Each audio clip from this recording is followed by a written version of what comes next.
Thank you, Mr. Chairman. Good morning.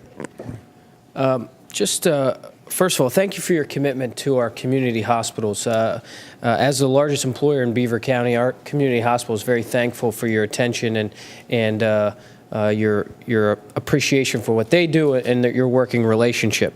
I have one question about the eHealth Partnership Authority. Certainly. I know back in 2009-10 with the stimulus, there was some federal funds allocated for health information exchange. I noticed a slight decrease in the proposed budget. Could you just give us an update of where we are on that project and what the timeline for implementation would be?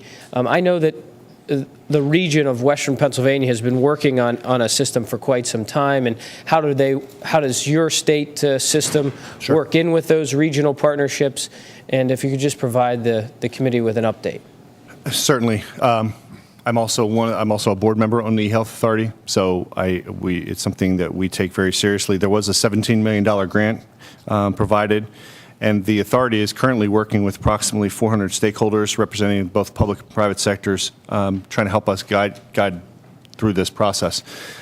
One of the things that we are looking at, and from a very holistic, and if you allow me to jump up to 30,000 feet, how do we do a better job of sharing information back and forth between patients, providers? That is really what we're trying to do. And one of the things that we at the Department of Health and the Department of Public Welfare are also doing is, how do we go about making sure that we can provide, people have to report back to both departments.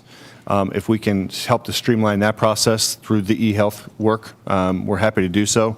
I'd be happy to give you a breakout of some of the questions around the budget and some of the work that they're doing specifically at the partnership as well. I definitely would appreciate it.